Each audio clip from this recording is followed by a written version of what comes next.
Nataka niwaulize tu watawala, sisi vijana wa taifa letu, ni kweli kwamba kudai matokeo ya rais kuhojiwa mahakamani tunastahili kuuawa? Kwa sababu hicho ndicho tunachokidai sisi vijana, kwamba tunapoenda kwenye chaguzi matokeo ya rais yaweze kuhojiwa mahakamani. Kama wewe umeshinda, una supporting fact, kaonyeshe mahakamani. Katiba yetu iruhusu matokeo ya rais kuhojiwa mahakamani. Watawala, ni sahihi kabisa kwamba mgombea wa urais kutoka chama tawala, ambaye vile vile ni mwenyekiti wa chama tawala, na vile vile ni mgombea wa nafasi ya urais kutoka kwenye hicho chama tawala, ni sahihi kwamba yeye ndo anachagua wajumbe wa tume, mwenyekiti wa tume, makamu mwenyekiti wa tume, makamishina wote wa tume, bila kuwa na public vetting, bila kuwa na input yote kutoka kwenye civic society, bila kuwa na parliamentary confirmation. Ni kweli kabisa, hicho ndo kitu ambacho tunadai. Tunataka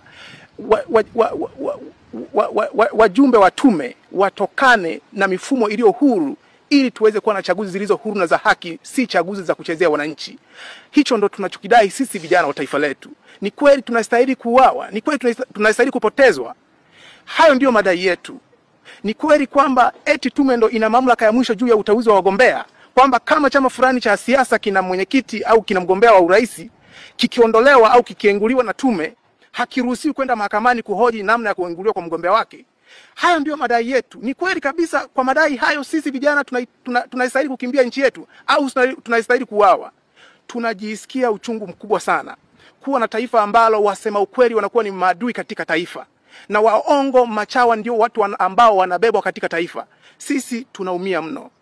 Na shindo niseme nini, lakini nataka niwaulize watawala, taifa letu tunalipeleka sehemu gani? Taifa ambalo Mwalimu Nyerere alisema kwamba linatakiwa kuwa ni taifa ambalo la vijana wanaohoji juu ya mifumo kandamizi, kwamba wawe ikiwezekana wawe wasariti juu ya mifumo kandamizi, ili tujenge taifa ambalo ni taifa linaloheshimu watu, ni taifa linaloheshimu sheria.